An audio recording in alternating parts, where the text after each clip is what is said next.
보겠습니다. 갈라디아서 2장 20절 먼저 보겠습니다.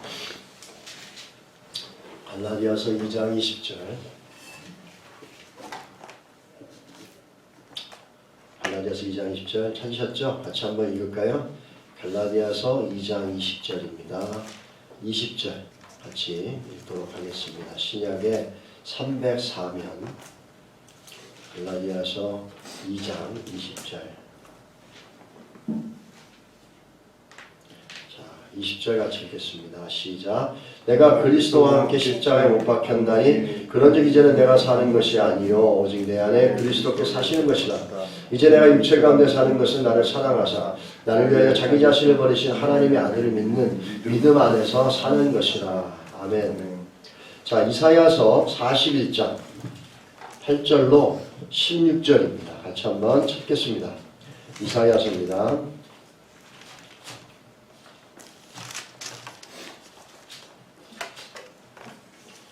이사야 41장 8절로 16절입니다. 찾으셨죠?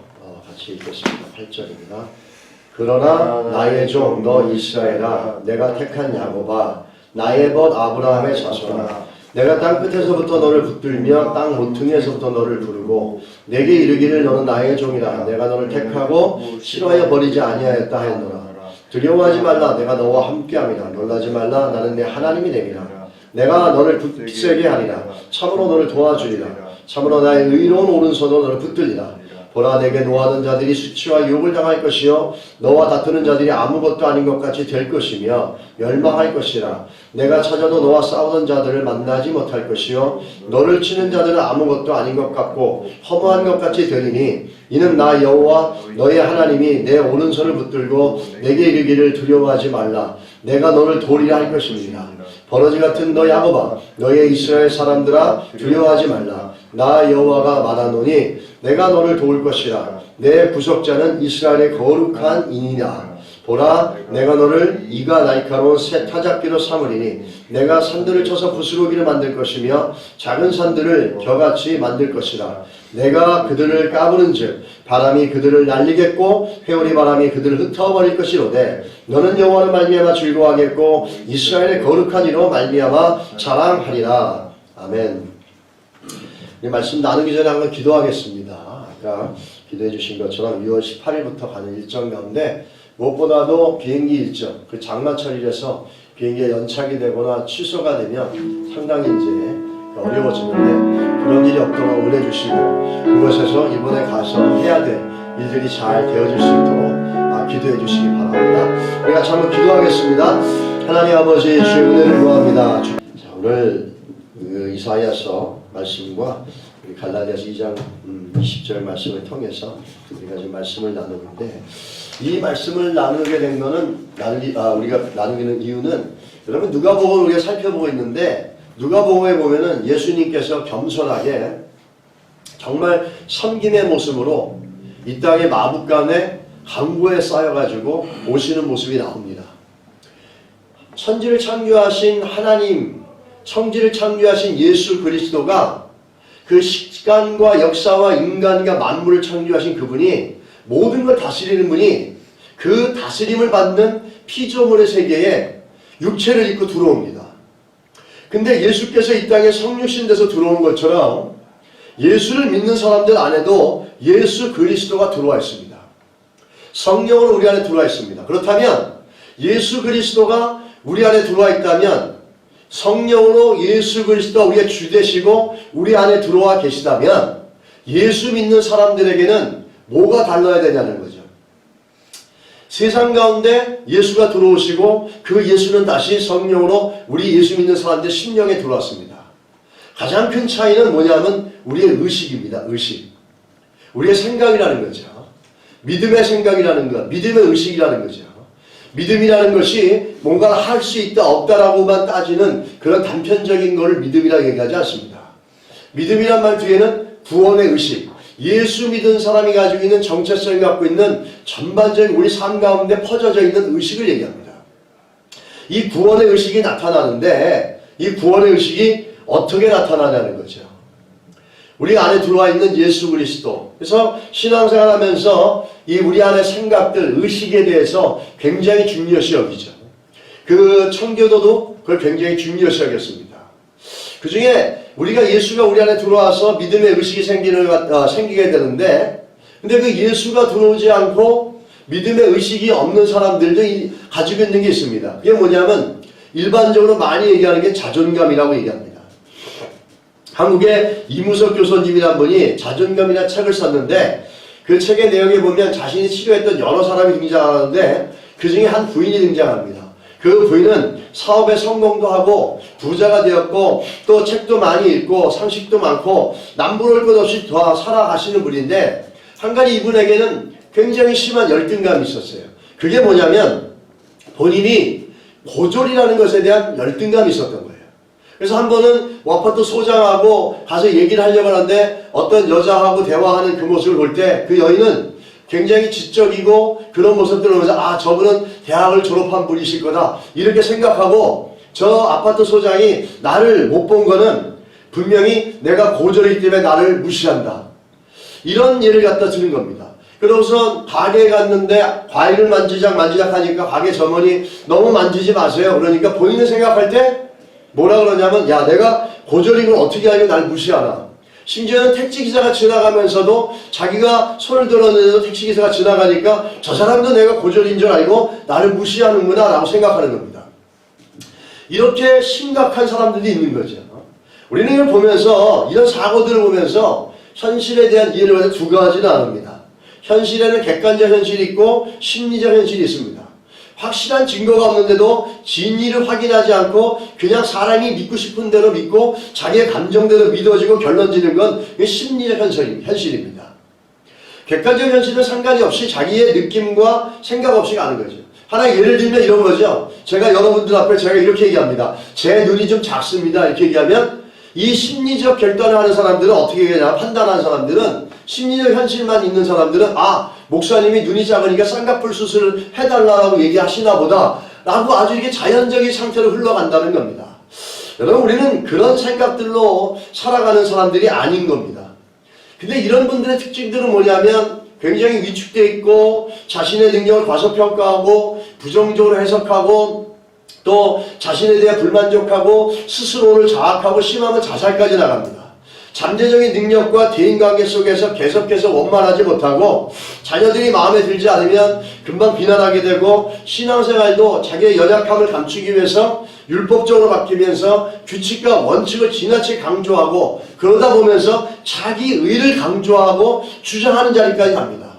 항상 그러면서 자기중심적이고 자기의 약함과 부족함을 포장하기 위해서 반대로 허세와 허풍을 많이 부리는 경우도 있습니다. 그래서 이렇게 건강하지 못한 사람들은 만족이 없어요. 하다못해 이런 사람들은 퍼스트 클래스의 비행기를 타더라도 감사가 없고 기쁨이 없고 만족이 없습니다. 근데 이런 내면에 심리학에서 말하는 잠정감이라는 것들이 잘 되어 있는 사람들은 쉽게 3등석에 이카나믹에서 타라도 감사가 있고 기쁨이 있습니다. 그래서 세상 사람들은 또 그 심리학에서는 이 자존감이라는 것이 인생의 성공의 지표다라고 얘기하고, 또 그것이 지나친 얘기는 아닙니다. 행복한 마음, 감사하는 마음, 건강한 자존감을 갖는 거 굉장히 중요합니다. 자, 그렇다면 그리스도인들은 이 자존감이라는 것을 성경을 통해서 어떻게 해석해야 되느냐는 거죠. 이 자존감이란 말은 다른 말로 보면 내가 나를 어떻게 해석하느냐가 자존감입니다. 내가 나를 어떻게 보고 있느냐가 자존감이라는 거죠. 오늘 본문에서 보게 되면 이사야 41장에는 동일한 대상인데 두 가지 다른 호칭을 씁니다. 이 이스라엘에 대해서 하나는 과거의 이스라엘에 대해서 호칭하고, 또 하나는 이제 만들어져 가고 현재의 모습과 미래의 모습에 대해서 이스라엘 백성을 갖다가 두 가지 호칭을 얘기하는데, 첫 번째 호칭은 뭐냐면 14절에 보시면은 버러지 같은 너 야곱아 이렇게 얘기합니다. 이건 과거의 모습입니다. 과거에 죄를 짓고 하나님부터 버림받고 온통 사방으로 절단되어져 있고 암흑하고 아무 소망도 없고 포로로 붙잡혀 있고 주변을 보더라도 아무것도 자기에게 유익한 것이 없는 겁니다. 그런 모습을 볼 때 하나님께서는 그 이스라엘 백성들이 자기 자신을 보는 모습을 야곱의 버러지 같다라고 이렇게 얘기합니다. 이 얘기는 하나님이 이스라엘 백성들에게 얘기하지만 실제 그 모습이 그들의 모습이었어요. 그들은 버러지 같은 존재였어요. 아무런 소망이 없는 겁니다. 자존감이라는 거, 자기를 가치 있게 여기고 자기를 어떻게 보느냐 하는 건데 완전히 세상의 환경과 여건을 보니까 완전히 바닥으로 떨어져 있는 겁니다. 소망이 없는 거예요. 그런데 사람의 생각은 새로운 것들이 들어가도요, 옛것이 없어지지가 않습니다. 이 물이 있을 때 새로운 물이 들어가면 옛날의 물은 빠져나가지 않습니까? 그런데 사람의 생각은 그러지 않습니다. 새로운 것이 들어오더라도 새로운 것이 옛것을 밀어내는 게 아니라 오히려 반대로 새로운 것을 옛것이 판단합니다. 그래서 받아들일 건 받아들이고 벗어버릴 건 벗어버리고 걸러냅니다. 오히려. 그래서 새로워져 나가는 게 참 어렵습니다. 우리가 예수를 믿어도 내가 가지고 있는 자존감, 내가 갖고 있는 나에 대한 인식들, 자존감의 특징은 뭐냐면요, 외부로부터 주어지는 겁니다. 바깥으로부터 주어지는 거예요. 다른 사람으로부터 주어지는 겁니다. 그러나 복음은 그걸 얘기하지 않습니다. 하나 예를 들자면 상당 심리학가인 토니 함프러스는 이렇게 얘기합니다. 8살 이전의 자존감이 평생 행복을 결정한다. 이분의 이론입니다. 우리의 자존감의 몸통은 8살 이전에 완성된다. 자존감은 중요한 타인들의 역량, 기질, 성격적인 역량, 사회적 역량에 의해 만들어지는데 가장 중요한 것이 가정의 부모가 나를 어떻게 대하느냐, 아이를 어떻게 대하느냐에 따라서 결정된다. 특징이 뭐죠? 바깥으로도 주어지는 거예요. 자존감이 높은 아이들은 5%, 10% 되는데 당연히 학교에 가서도 열심히 공부도 하고 즐겁게 생활도 하고 성공적으로 인생을 살고 어떤 자들도 쉽게 이기고 충만한 인생을 즐기며 살아간다. 사람이 낮은 자존감을 갖게 되면 태어날 때부터 특별한 기질이 있는 게 아니라 대부분 어린 시절 과거 부모의 부정적 영향 때문이다. 중요한 타인의 영향에 의해 생기는 것이다. 그 중요한 타인은 바로 대부분의 어머니와 아버지다. 어머니와 애착관계, 유년시절 부모의 영육태도, 아동시기의 때로 터도래와 관계에 생기면서 이 존재로 자신을 가치 없는 존재로 보느냐, 가치 있는 존재로 보느냐는 부모의 영향이 많이 있다라고 주장을 합니다. 반대로 그럼으로 인해서 엮이는 가정에서 태어난 자녀들, 가정에 엮이는 가정에서 자라난 자녀들은 부모로부터 비난받고 구타당하고 소외당하고 정죄당하면서 그 부정적인 감정이 무의식 속에 사무쳐서 열등감으로 형성되어져서 나는 무능하다, 나는 보잘것없다, 나는 벌레 같은 존재다, 스스로를 그렇게 판단한다라고 하는 겁니다. 그러나 오늘 그것은 세상이 말하는 자존감입니다. 이 자존감, 셀프 이스템이라고 그러죠. 이 자존감을 갖다 건드려가지고 공전의 히트를 친 사람이 누구냐면 오프라 윈프리입니다. 그 쇼 속에 자존감의 영역을 갖고 있는 닥터 필이나 이런 사람들 통해서 자존감을 갖고서 심리학적인 용어를 통해서 그 사람들의 마음들을 막 위로해주고 물론 그랬습니다. 그런데 여기까지 일반 세상의 심리학입니다. 그렇다면 성경은 우리에게 뭘 가르치냐는 거죠. 성경은 우리를 갖다가 우리를 어떻게 보냐라고 얘기할 때 성경은 우리를 갖다가 뭐라고 얘기합니까? 오늘 본문에서 14절에 보면은 그 이스라엘을 갖다가 지렁이 같다고 얘기합니다. 그럴 수밖에 없었죠. 그들의 죄의 모습들과 그들의 교만함과 광팍함 때문에 완전히 무너졌다가 이제는 그 교만함 때문에 무너진 자신을 보니까 그 불순종을 무너진 걸 보니까 주변의 환경과 여건과 자기 능력과 어떤 것도 소생될 수 있는 가능성이 없는 거예요. 그래서 이거는 하나님이 이 야곱아 너는 버러지 같다 얘기하지만 사실은 그들 속 안에 있는 버러지 같은 자기들의 존재감을 갖고 있는 거라는 겁니다. 이 새로워진 이스라엘 백성, 이러나 그 같은 본문에서 오늘 읽었던 본문에 보면 이스라엘을 갖다 새롭게 얘기합니다. 14절엔 버러지 같다 그러지만 8절에 가서 보시면 뭐라고 그럽니까? 나의 종 너 이스라엘아 내가 택한 야곱아 나의 벗 아브라함의 자손아 이렇게 얘기합니다. 나의 벗이라고 얘기합니다. 하나님께서. 그렇게 보잘것없는 버러지 같은 존재를 나의 벗이라고 얘기하죠. 아브라함을 친구라고 얘기하셨습니다. 하나님께서. 그러면서 친구의 자손들과 얘기하면서 하나님께서 아브라함과 맺은 언약을 기억하고 니들이 아무리 못났고 네가 아무리 부족했어도 네가 버러지 같은 인생일 수밖에 없고 끊어졌어도 나는 너를 그렇게 보지 않는다는 거죠. 뭐라고 보죠? 나와 언약을 맺은 언약의 백성으로 본다는 겁니다. 그래서 내가 너를 포기하지 않고 내가 너를 끝까지 가겠다 이렇게 말씀하시는 거예요. 이게 굉장히 중요한 것이 뭐냐면 오늘 그 본문에서도 보시면은 예수 그리스도 안에 있는 신약의 우리들 향해서 주는 메시지입니다. 성경은 뭐라고 얘기하냐면 그런즉 누구든지 그리스도 안에 있으면 새로운 피조물이라 이전 것은 지나갔으니 보라 새 것이 되었도다. 고린도후서 5장 17절에 말씀하시는 겁니다. 우리가 버러지 같은 인생일 수도 있고 인간들로 말하면 세상에 자존감이 낮은 인생일 수도 있고 자존감을 상처받은 존재일 수도 있고 가정이 좋지 못해서 우리 가운데 그런 모습으로 살아갔던 것도 있고 가능성도 있고 그런 것도 있을 수 있습니다. 근데 성경은 그렇지 않다는 거예요. 예수 그리스도로 말미암아 너는 새로운 피조물이 됐다는 거예요. 그는 과거에 이 세상이 만들어내고 환경이 만들어낸 자존감 거기에 영향을 받고 살아가는 존재가 아니라고 말씀하겠다는 겁니까? 여러분 믿으십니까? 우리가 그렇다라는 거예요. 그런데 못 믿는 이유는 뭔지 아십니까? 여전히 내가 가지고 있는 과거의 그것 때문에 새로운 자존감을 부어주시고 하나님께서 새로운 자아의식을 넣어줘서 십자가를 통해서 새롭게 되었다고 말씀하는데도 불구하고 여지까지 살아왔던 그 틀에서 벗어나지 못하고 그것을 인정하지 못하고 그 가운데서 늘 날마다 양쪽 가운데 갈대하며 살아가는 크리스찬들이 너무 많다는 겁니다. 내가 정말 예수를 믿는 크리스찬으로서 십자가의 부활의 능력 가운데 살아가고 있는 것을 보려면 내가 나를 어떻게 보고 있느냐를 봐야 됩니다. 내가 나를 보는 나의 셀프 컨셔스는 뭔가라는 거죠. 과거의 가정의 환경, 여건 때문에 붙잡혀 있는 내 안에 있는 그런 자아상들 그것들로 보는 게 아니라 십자가를 통해서 우리를 봐야 된다는 겁니다. 그 모든 허물과 연약함들을 예수께서 십자가에 죽으시고 피 흘리심으로 말미암아 그것을 믿는 자마다 새로운 존재가 되었다고 성경이 말씀하고 있다는 거죠. 그리고 이사야서 1장 18절에 뭐라고 말씀합니까? 너희 죄가 주홍 같을지라도 눈과 같이 희어질 것이요 진홍같이 붉을지라도 양털이같이 희게 되리라 얘기 말씀하시는 겁니다. 예수 그리스도 십자가가 우리의 과거의 불행과 아픔과 그 모든 것들로 상처받았던 자존감이 있다면 그걸로 너희들이 사는 게 아니라는 겁니다. 예수의 십자가를 말미암아 피 흘리심으로 말미암아 부활의 승리로 말미암아 우리는 새로운 자아를 주셨는데 그게 십자가로 이루어졌다는 거죠. 오늘 읽었던 갈라디아서 2장 20절에 뭐라고 합니까? 내가 그리스도와 함께 십자가에 못 박혔나니 정말 내가 십자가가 우리 가운데 들어가 있다면 십자가를 믿고 사는 인생이면 내 안에 나를 보는 눈이 십자가를 통해서 봐야지 가정의 환경이나 과거의 것들이나 상처받았던 거나 부모가 어떻고 뭐가 어떻고 이런 그 심리학에서 말하는 바깥에도 주어지는 것들로 우리를 결정하는 게 아니라 예수 그리스도 십자가에 그 모든 것들이 박아 죽었고 예수가 내 안에 산다라는 믿음으로 살아가는 새로운 예수 그리스도 중심의 자아가 우리에게 주어졌다는 것을 믿는 것 그 자리까지 가는 것 우리가 부활의 능력을 누려가는 실제 삶의 모습이고 그게 자아의식인지 믿습니다. 여러분 안에 여러분과 자신을 보는 눈은 어떻습니까?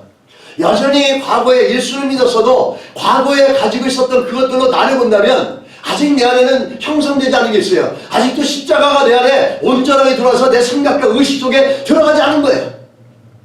우리는 세상 사람들은 자존감을 얘기하지만 성경을 뭘 얘기하는지 아십니까? 십자가의 모든 예전에 그 자존감과 좋았던 나빴던 모든 것들이 십자가에 못 박혀 죽었습니다. 그러면서 내가 사는 것은 이제 하나님의 아들 예수를 믿는 믿음 안에 산다 이렇게 얘기합니다. 내 안에 이제 있는 것은 뭐냐면 예수가 내 안에 있다라고 얘기합니다. 우린 이것을 다른 말로 뭐라 하냐면 주존감이라고 얘기합니다. 세상 사람들은 자존감이 높아야 된다고 하지만 우린 뭐죠? 주존감. 자존감은 셀프 이스팀입니다. 자기를 높이는 거예요. 이 플로이드에서 나온 불신앙적인 요소 중에 하나가 셀프입니다. 그런데 오늘 성경 우리에게 뭘 얘기하냐면 우리는 주존감, 주님이 중심이 되고 주님이 높여지는 겁니다. 크라이스트 이스팀입니다. 예수 믿는 사람들은 십자가를 통해서 나를 보는 겁니다. 십자가의 죽으심과 부활을 통해서 나를 보는 거지 내 주변의 환경과 내가 살아온 과거의 환경과 가정의 환경을 통해서 나를 보는 그런 자존감의 영역에 붙잡혀 있는 존재들이 아니라는 겁니다. 여러분 믿으시길 주님을 축복합니다. 이 주존감이라는 사람들, 주존감이 있는 자들은 현재 자기를 보는 눈이 바뀝니다. 갈라디아서 2장 10절 후반에 보면 이렇게 얘기하죠. 그런즉 이제는 내가 산 것이 아니요 오직 내 안에 그리스도께서 사신 것이다 이렇게 얘기합니다. 그러므로 성경이 우리에게 말하는 건 내가 사는 것은 그리스도 예수 안에 살면서 하나님의 아들을 믿는 믿음으로 사는 것이다 라는 겁니다. 이게 주존감을 가진 자들의 모습이라는 거예요. 그리스도의 십자가가 우리 심령의 중심이 되고 내 의식의 중심이 되어서 내가 나를 바라보는 것이 세상의 기준이나 내가 살아왔던 과정의 기준이 아니라 내 능력이 있고 없고 내 환경이 좋고 안 좋고 가정이 좋고 안 좋고 이런 걸로 보는 게 아니고 예수 그리스도로 나를 보는 겁니다. 예수 그리스도로 자기를 보는 자들은 내 능력을 갖고 평가하지 않습니다. 뭐라 그러죠? 내가 이제 사는 것은 하나님의 아들을 믿는 믿음 안에서 산다 얘기하고 있지 않습니까? 이게 그리스도로 바뀌어진 주존감, 자존감이 아니라 주존감으로 바뀌어진 자들의 의식 속에 나타나는 믿음의 고백이라는 겁니다. 할렐루야. 여러분, 그런 은혜가 있길 축복합니다. 아니, 그렇게 되어지길 축복합니다. 그래야지 거기서 자유함이 있고 새로운 집이 있다는 겁니다. 오늘 그 본문을 보면서 하나님은 그렇게 살아가는 존재들에게 약속하신 것들이 이스라엘 말씀에 있지 않습니까? 이 주존감은 어떻게 보면 믿음보다 한 차원 더 높은 신앙의 능력입니다. 믿음은 잠시 어떤 것이 되어진다 안 되어진다, 뭐 하나님이 하신다 안 하신다, 하나님이 도우신다, 하나님 말씀대로 되어진다 안 된다, 이런 어떤 거지만 이 주존감은 우리 생각과 우리 사고와 결정과 삶의 모든 영역 속에 다 깔려 들어가 있는 의식입니다. 굉장히 중요한 거죠. 우리가 세계관이라는 말을 많이 쓰는데, 세계관이라는 건 뭐냐면 우리가 밥을 먹는 것부터 잠을 자는 것까지 모든 것들을 보는 그 관점입니다. 바로 예수 그리스도의 주존감이라는 의식이 우리에게 들어오면 모든 것들을 그 주존감이라는 의식으로 믿음으로 보게 되어져 있다는 겁니다. 그게 변화된 자들의 모습이고, 그게 우리가 가지고 있어야 될, 우리 자신을 보아야 되는 중요한 의식의 모습이라는 거죠. 그 청교도 교인들은 예수를 믿으면 가장 중요시 여겼던 게 뭐냐면, 예수가 너의 의식 속에서, 네 생각 속에서 어떻게 자리 잡고 있느냐를 굉장히 중요시 여깁니다. 그래서 그가 예수를 믿고 나서 변화되어진 것을 어떻게 간증을 하긴 하지만, 나는 예수를 믿어서 도박을 끊었다, 나는 예수를 믿어서 이렇게 되어졌다, 이런 분명한 것들이 있는 것과 함께 내가 예수를 믿으면서 이 안에 생각이 바뀐 겁니다. 가정을 보는 생각, 사회를 보는 생각, 자아를 보는 생각, 자녀들을 보는 생각, 환경을 보는 생각, 이 모든 것들이 바뀌어진 그 의식을 굉장히 중요시 여긴다는 겁니다. 근데 우리는 그 예수를 믿는 데지만 생각은 또 세상 따라가고 환경도 세상 따라갑니다. 몸도. 우리가 갖고 있는 가치관과 기준도 예수를 믿는다고 하지만, 이게 십자가로 말미암아 예수를 믿는 믿음 안에 살고 예수가 내 안에 있다라는 그 주존감, 예수가 중심이 되는 의식과 사고가 아니라 여전히 생각도 세상 따라갑니다. 사람들이 뭐라 그러면 따라가고 환경이 뭐라 그러면 따라가고, 그래놓고 상처받으면 우린 누군가를 또 원망하기 시작합니다. 성경은 그렇게 얘기하지 않습니다. 우리가 예수가 중심이 되는 주존감을 가질 때 우리는 우리 삶의 모든 영역 속에서 하나님께서 일하시고 부활의 승리에 회복되어져 있고 승리해진 열매들로 우리가 가득 차며 살아갈 수 있다고 얘기합니다. 여러분, 우리 안에 나를 어떻게 보고 있는지를 보시고 그것이 그리스도로 말미암은 주존감으로 바뀌어지고 또 더 충만해질 수 있기를 예수 이름으로 축복합니다. 우리 한국의 전래 동화 중에 보면 홍길동이 있습니다. 서자로 태어나가지고 대우도 못 받고 사회를, 그러면서 부당한 사회를 개혁하는 내용이죠. 성경에는 홍길동 같은 존재가 있습니다. 이는 사사라는 사람입니다. 사사 입다라는 사람입니다. 사사기에 나오는. 입다는 기생 출신 어머니에서 태어나서 집에서 쫓겨나고 이복 형제들의 위협과 협박으로 고향을 떠나 타지방으로 도망갑니다. 거기서 살면서 잡류들의 두목이 됩니다. 그러나 이스라엘이 위기에 처하자 상처를 주고 쫓아냈던 입다를 자신들의 지도자로 다시 추대합니다. 입다는 좋은 부모로부터 좋은 교육과 환경에서 사랑받고 자라본 적이 없는 인생이었습니다. 그런데 그의 마음에는 늘 서자 컴플렉스가 있어서 매사를 긍정적으로 보지 않고 부정적으로 보았을 것일 가능성이 굉장히 많았습니다. 집안에서도 이복 형제들과 갈등 속에 자랐고 그는 건강한 대인관계를 경험하지 못해왔습니다. 그러나 자신을 쫓아낸 장로들이 와서 도움을 구하자 그들을 도우려고 돌아가는 모습을 보면서 어떻게 자기 안에 아픔과 상처와 분노를 입다는 잘 이겨냈는가라는 궁금증을 만들어냅니다. 그것에 대하여 사사기서 11장 12절에서 28절에 보면 입다는 이렇게 고백합니다. 역사의 주관자가 하나님이시고 모든 문제를 판결하시는 분도 하나님이시고 전쟁의 승리를 주시는 분도 하나님이시라는 믿음의 고백으로 그가 드러내는 걸 봅니다. 무슨 얘기입니까? 세상의 심리학으로 말하면 자존감만 따졌다면 이 입다는 절대로 건강할 수 없는 사람이었고 절대로 하나님의 백성으로 리더로 쓸 수 있는 존재가 아니었습니다. 그 열악하고 나쁜 환경 속에서 낮은 자존감 가운데 슬퍼하면서 분노 가운데 살아가야 될 사람이었어요. 그런데 그 안에 그 마음이 뭘로 바뀌었냐면 생각과 의식이 하나님 중심으로 바뀌어버렸다는 겁니다. 역사의 주인공도 하나님이시고 문제를 판결하신 것도 하나님이고 전쟁을 주시는 분, 승리를 주시는 분도 하나님이고 인생도 하나님 앞에 있다는 걸 그 삶의 의식이 완전히 바뀌어버렸죠. 그러다 보니까 결국에 있다는 불행한 모든 과거가 있었지만 하나님을 알므로 그 뛰어난 리더십을 발휘하고 하나님의 역사의 한 장면을 기록하게 되었다는 겁니다. 우리가 하나님 중심으로 예수 그리스도 중심으로 살아가는 것들을 볼 수 있는 것은 내가 가지고 있는 의식의 문제입니다. 내가 가지고 있는 생각입니다. 내가 가지고 있는 생각이 어떠하냐를 보는 거죠. 내가 나를 보는 생각, 내가 내려지는 결정과 이 모든 것들 속에 정말 그리스도가 중심이 되어져 있냐라는 거죠.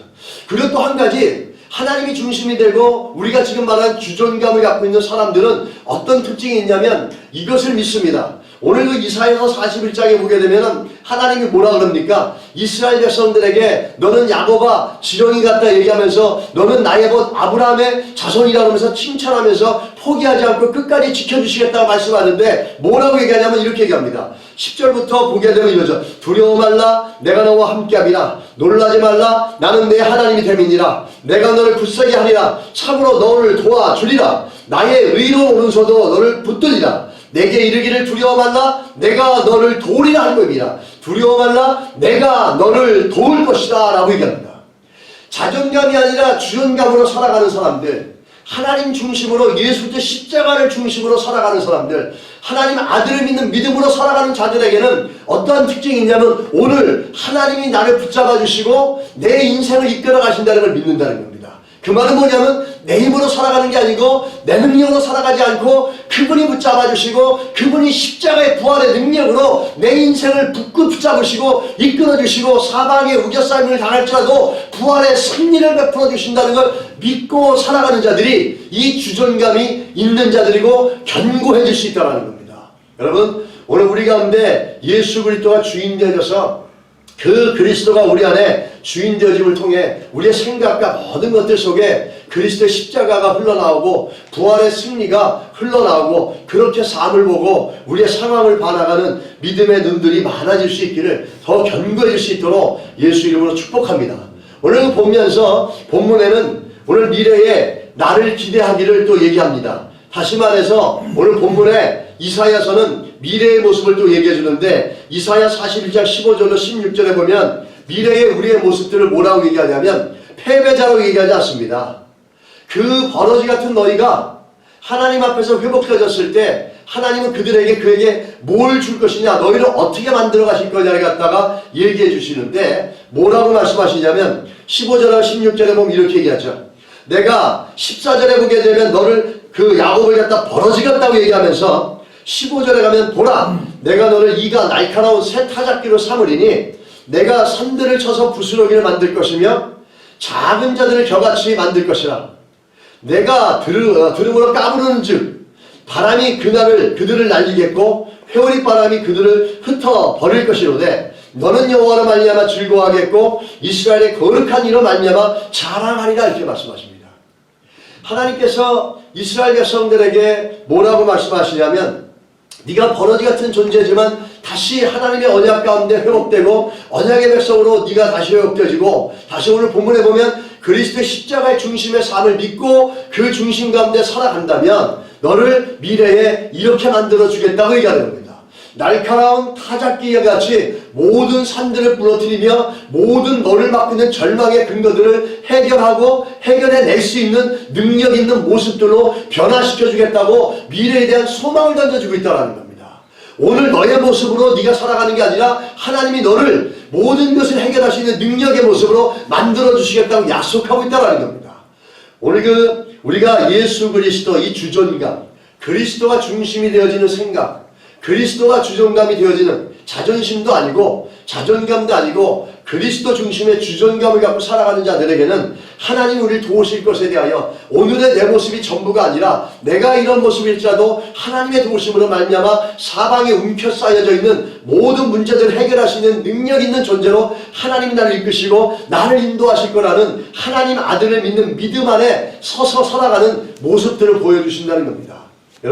여러분과 우리가 나를 보고 있는 모습들이 어떠한지를 살펴보는 건데 우리가 나의 현재 모습을 보면서 절망할 수 있지만 오늘 그리스도와 중심이 되어진 삶은 나의 오늘 모습을 보지 않고 내가 예수를 믿음으로 하나님께서 우리 인생을 이끌어 가실 것들에 그분에 대해서 소망을 갖고 그분에 대해서 신뢰하면서 그분이 도우실 걸 바라보면서 우리의 삶의 문제들과 삶의 여건들을 해석해 간다는 겁니다. 예수를 믿고 예수가 중심이 되어졌다라는 믿음이 있다라는 건 어디서 나오냐면 결국엔 해석에서 나온다는 겁니다. 똑같은 문제가 나와도 예수가 주전감이 되어져서 그리스도와 십자가 중심이 되어진 사람들은 하나님이 도우실 걸 생각하고 오늘 내가 가진 능력이 부족하더라도 하나님이 일하실 걸 생각하면서 그것들 갖다 해석하는 게 소망이 있고 승리가 있습니다.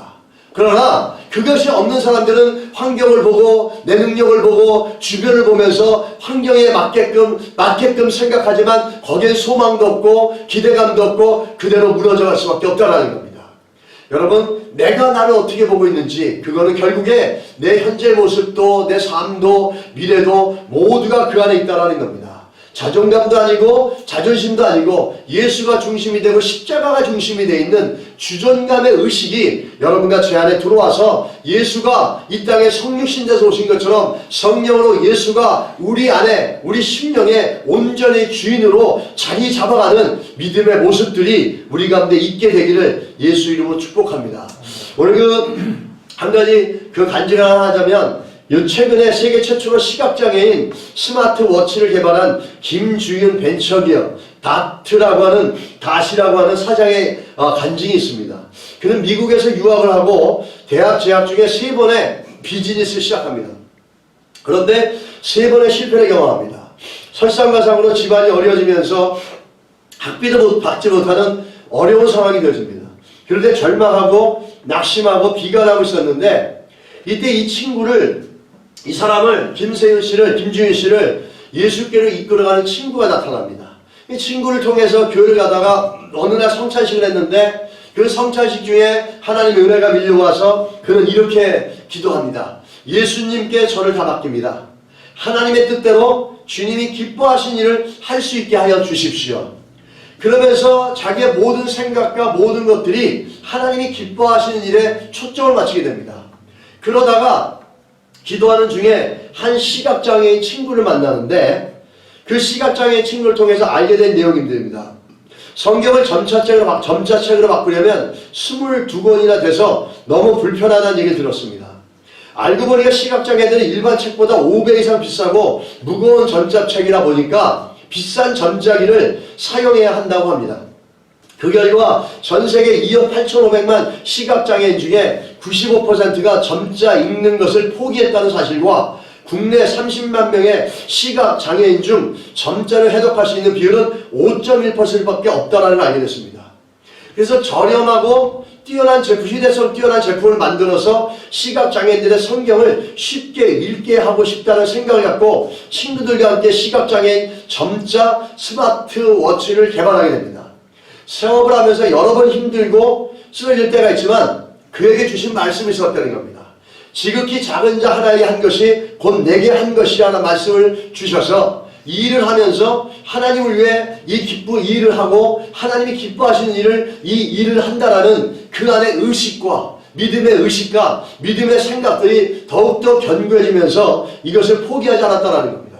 그 결과 창업 오디션 프로그램인 황금의 펜타곤에서 1000대 1의 경쟁을 뚫고 우승을 차지하고 전세계 각종 대회에서 상을 타고 BBC 타임즈 등 전세계 유력 뉴스에 소개되었습니다. 한국신생 벤처기업 최초로 칸 국제광고제 황금사자상을 수상했고 벤처기업 올림픽인 Get in the Ring 2016의 스타트업 세계대회에서 최종 우승을 차지합니다.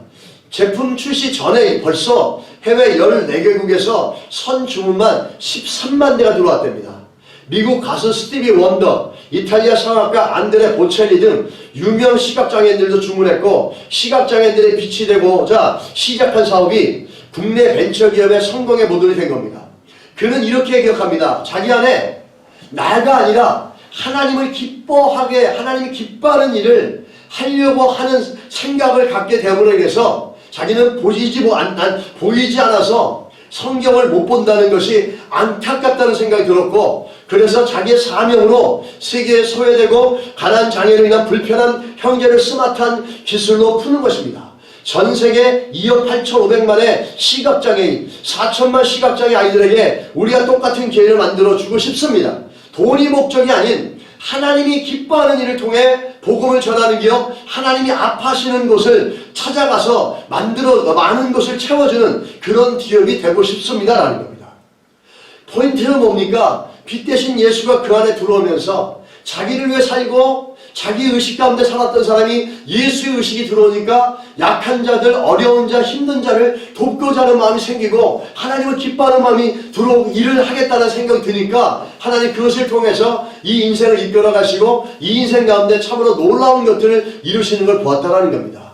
여러분, 주님이 중심되어지고 예수의 십자가가 중심되신 주존감의 생각을 갖고 살아가는 자들에게는 하나님께서 어떤 형태로든 간에 우리 인생을 들어서 하나님의 영광을 나타내시는 복된 삶의 결과가 있을 줄 믿습니다. 여러분, 그런 삶이 될 수 있기를 예수 이름으로 축원합니다. 우리 안에 예수가 있다고 얘기했습니다. 내 안에 예수가 있고 또 그 하나님 아들을 믿는 믿음 안에서 사는 게 주존감이라고 성경은 말하고 있습니다. 끊임없이 하나님이 내가 너를 붙잡아 주리라 두려워하지 말라고 말씀하고 있습니다. 그 주존감을 통해서 오늘도 내 능력이 아니라 하나님이 도우시고 이끌어 가시는 걸 보며 우리는 하나님이 기뻐하시고 하나님께 영광이 되는 일을 생각하고 또 그 가운데 실천해 나간다면 좋은 열매로 우리 인생을 채우시는 하나님의 손길들이 여러분과 제 삶 가운데 넘치게 될 줄이야 믿습니다. 그런 은혜가 있기를 예수 이름으로 축원합니다. 옆에 분 한번 인사하십시오. 주존감으로 삽시다. 한번 인사하시기 바랍니다. 주존감으로 삽시다. 아멘. 기도하겠습니다. 오늘 말씀 생각하며 한번 기도합시다. 나는 자존감으로 사나 주존감으로 사나 한번 살펴보시기 바랍니다. 자존감은 바깥에서 주어진 겁니다. 내 부모로부터 환경으로부터 주어진 게 자존감입니다. 그 자존감은 영원한 게 아닙니다. 주존감은 예수의 십자가로 주어진 겁니다. 예수의 십자가로 주어진 주존감은 한 번도 나한테 변함이 없고 나를 버리지 않았습니다. 그런데 내가 배워왔고 내가 경험했던 이 자존감이라는 것 때문에 그것에 붙잡혀서 주존감을 잃어버릴 때가 참 많습니다. 오늘 이 시간에 기도할 때 하나님 내가 주존감을 살게 하시고 내 안에 자존감으로 말미암아 주존감이 들어오지 못하게 하는 것들이 사라지게 하여 주십시오. 이렇게 한번 좀 기도했으면 좋겠습니다. 기도하겠습니다. 하나님 그렇습니다. 우리 안에 자존감